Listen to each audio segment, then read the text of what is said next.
I want to give you a glimpse of what ARA can do for you, but I also want to point out what it is that you actually need for ARA, for you to do for ARA to actually perform the tasks that you wanted to do. And the reason I'm presenting this here is that Juice, with its latest release, has also integrated ARA support. There's a lot of things to cover. It's a complex API, so buckle up. It's going to be quite ambitious to do all of that in just 25 minutes. If you're hiring somebody, you probably want to check their resume. So if you want to employ the ARA technology, what is it all about? ARA is an acronym for Audio Random Access. And this already shows why we even did add yet another plugin API to all the APIs that are available. It's designed for plugins like Melodyne, where the output at any given point in time may depend on any input. So you can just grab a note at the end of your song, cut it, and paste it at the start of the song. When the start of the song is rendered, we need to access the data back there, which is just not possible with the existing APIs. And this is why we came up with a new API. It's available at GitHub these days. It's an open source header-only C API under Apache 2.0 license, so you should be able to integrate into pretty much any project anybody's working on. It dates back to 2011, so by now it's not a new kid on the block anymore. It's, as you can see, picked up by many, many DAWs and plugins, and the list is only growing. What are the core features? Why have we been doing this? What is it that we wanted to enable? You can see that we need to replace this real-time input signal with something that can be randomly accessed. And we do this by defining a model graph where the host basically expresses what objects are going to be played back over time. And then the plugin can go ahead and traverse this graph and access all sorts of information about these objects. And we are not limiting ourselves to the physical signal. So it's not just samples. Moreover, we define the exchange of the musical abstraction. So we have tempo maps, we have chord tracks, and all these kind of information that we as musicians have in our head when we are hearing or performing music. And finally, we also support a rich set of workflow integration, because what ARA actually is, it's a plugin into the arrangement. It's not your mixer plugin. This is handled well by VST and the other technologies. This is something that plugs into the arrangement. So you also want to integrate into the arrangement, into the workflows that you typically do in an arrangement. And there's another talk coming up later on in the same room at 4:20, where Attila will be showing the Juice integration, and we're gonna also show a bit more about all these integration features. So I titled the talk 10 things to know about ARA. So the first main thing, this is an arrangement plugin. It's a different beast from what you've known before. And still, we didn't want to reinvent the wheel. We wanted to reuse as many technologies that are there. So we designed it as an extension to Audio Unit, VST, AX, and any upcoming plugin format that we can think of. And what are we using these technologies for? So ARA plugins, they are VST plugins because the host needs a way to find them on disk. Where do you install these plugins? The host also wants to use this to render audio, so we don't need to define a new render semantics. We can just use rendering audio as something that VST has been all about. It also has these distinctions about real-time use or offline use. And it has defined how to integrate into the UI of the host, how to even bring up a UI, and all these things. So we are using a lot of technology that is there. We are using a lot of code that is there. So implementing ARA becomes a bit cheaper. But on the other hand, it's a completely different thing because it lives in this different context of the arrangement. And this also means that there's no interoperability between the classic VST or audio unit version and the ARA version of the plugin. So for example, in Melodyne, we have like this classic transfer version. You can't load an old song with the transfer version and then just switch on ARA and keep working. That's not going to work. It's a different thing, a different world. And if you're doing a host, then I would also really urge you to think about this as being two plugins. Even though they live in the same binary, there's like the ARA Melodyne and the classic transfer Melodyne. And you really want to keep these separate and not mix them up. So at the heart of ARA is the model graph. Let's dig into that. As I said, in the arrangement, you're defining what audio is going to be placed when. And when does not just refer to the start, but also to the time progression of the playback. So you can do time stretching, and you can do both linear time stretching or time stretching that reflects any tempo changes on either the source or the playback. How do we model the source? We need a container for these conceptually immutable samples that our audio files are made of. And it's an abstract audio source. Those of you who are working with Jews are familiar with the concept of an audio source. There's no access to the file directly. It's an abstract container that is going to be used. And then we have what we call the playback regions, which define basically a range of audio source samples that is going to be played back in some time range in your arrangement. So far, we can play back something, including time stretching. Yeah, but that's what the host already does. So where does the actual plugin features come in? And this is the next step that we want to talk about. You do have various edits like pitch shifting or whatever that the host, that the user is controlling through your UI. And we need some container to store these in. And this container is called the audio modification. And this, the interesting part here is you see the 2N relationships. Why are we doing this? When we're taking a clue from MIDI, there's something that is well established there, but it's not so well known for audio because without ARA, there's not really a need to do this for audio. But the pattern is if you have recorded some MIDI and now you're copying that within your song, then in pretty much all the hosts you can define whether this copy is just an alias, so that if I later make a change in the original, it's going to be reflected in the copy, or whether it's going to be a distinct copy where I can edit each of these versions independently. And this is something you can express with the audio modification. If two playback regions share the same audio modification, then they will be sharing the edit state. So any edits I apply in one region are going to appear in the other. If I don't want that, I need to copy the audio modification and have separate audio modifications for these regions. And then I also pointed out we want to exchange the musical information. So for the playback, we need a place to store the tempo map, bar signatures, and so on. And the object, again, the container for this is what we call the musical context. So this is the object where the plugin can ask the host, hey, for the context I'm playing in, what is the tempo map? What is the pitch system that we should be working in? And this is an extensible pattern of what we call content, and there's content readers. So you can extend this to different content types. Currently, we have tempo map, bar signatures, key signatures, chords, and tuning available. There's always requests for more, so expect some extensions there. If you need something for your application, get in touch. We can definitely extend this.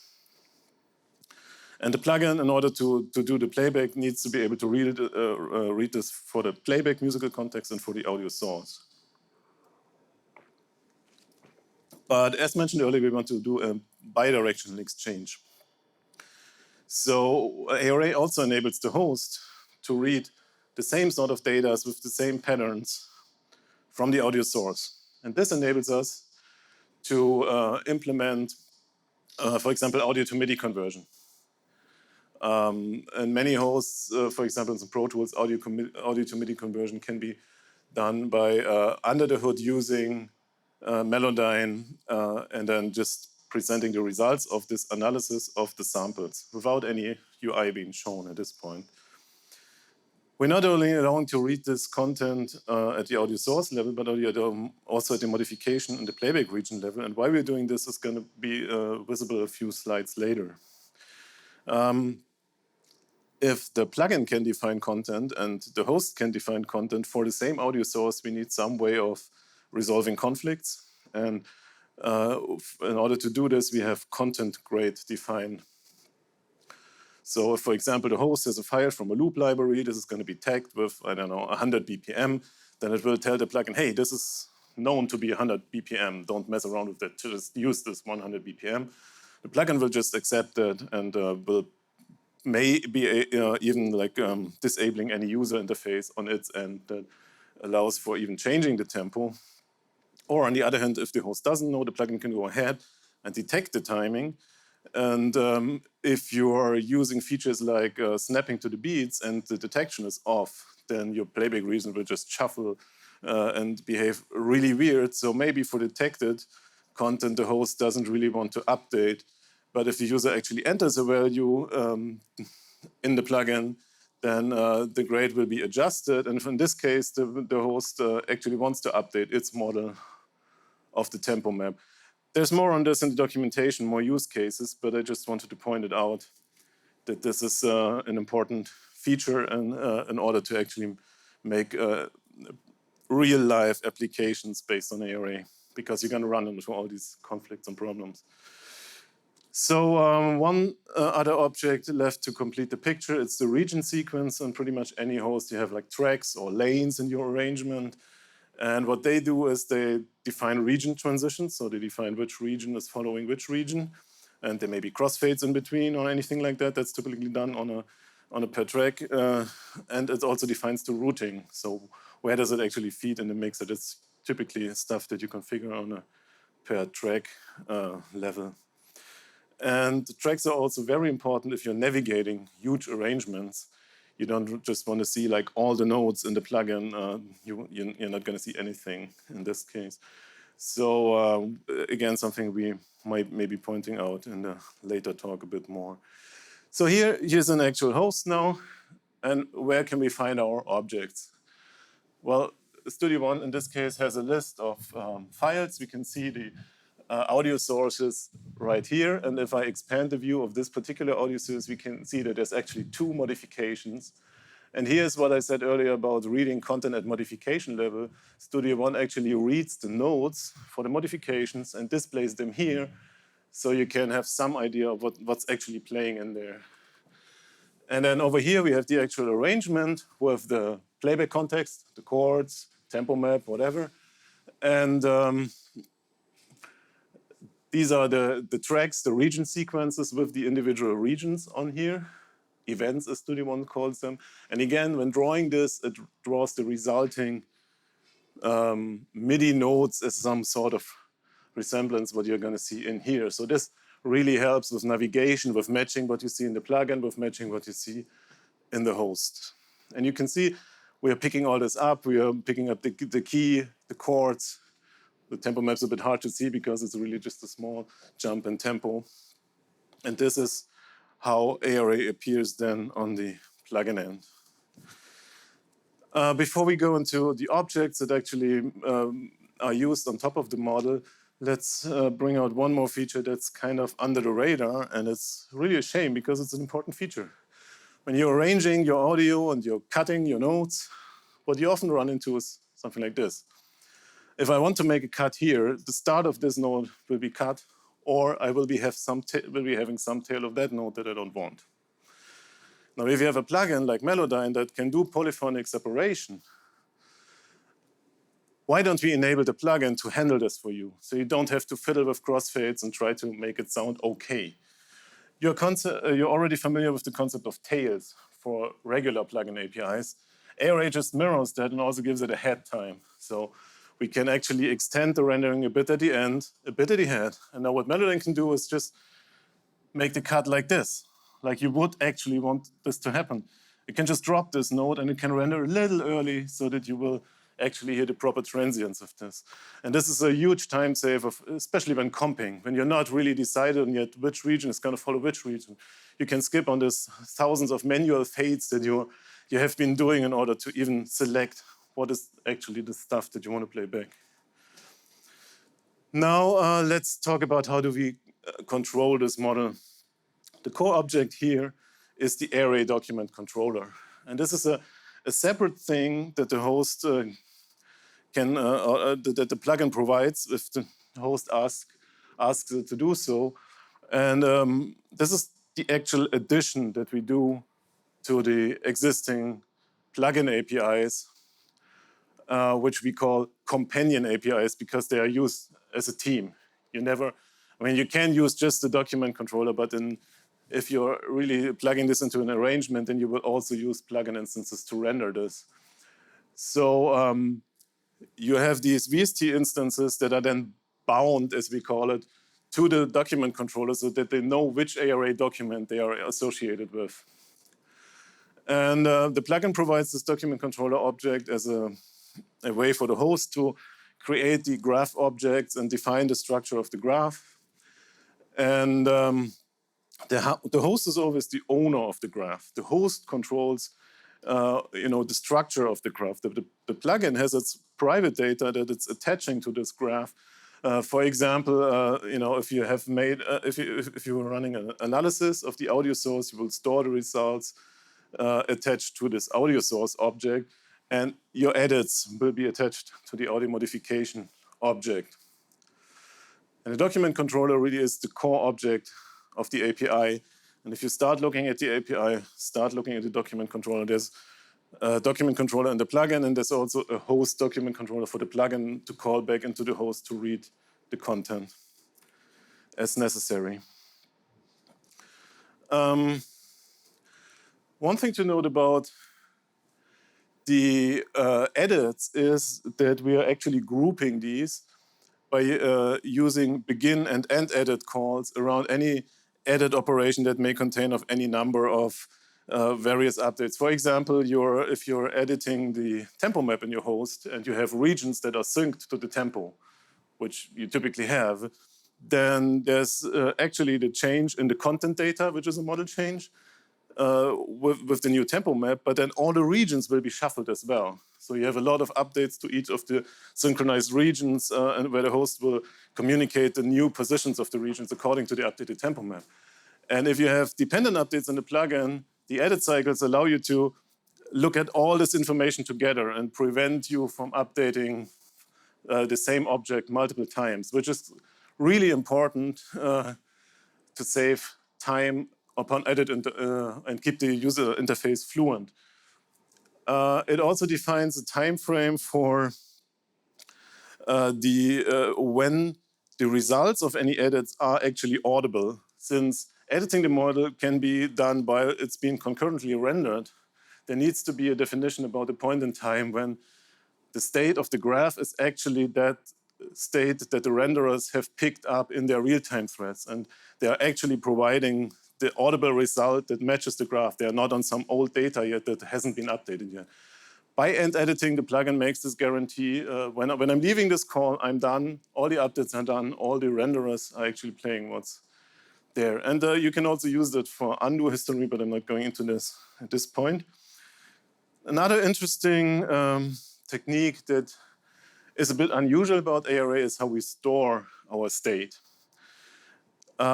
Because as I've elaborated, the host really controls the design of the graph. So storing is easy. You just have some archive writer, and the plugin can just write all its state to a binary blob. But upon restore, the host will go ahead and first recreate the graph structure. So it will recreate all these audio source objects, modifications objects, and it will be sort of empty at this time. And then when it's done doing that, and it says, okay, this is the structure I want to use. Now, please bring back in your state from this archive. And then the plugin goes ahead and parses the archive and picks out all the pieces of state and plugs it into the graph that the host has recreated. In order to do this, it needs to match between the live object and the archive. And this is simply done by IDs that are unique strings. So you can always go ahead and find your state in the archive and then bring it back into the live objects. These IDs are only available for audio sources and audio modifications, which makes sense because a playback region, really all the state of the playback region is defined on a host. So there's no need for the plugin to store any attachment. It's just the position and time. There's nothing more to it. Same goes for the musical context. All the context information is stored in the host, and the plugin, if desired, can read it again if it needs to update after loading. How are we inserting ARA into an actual DAW.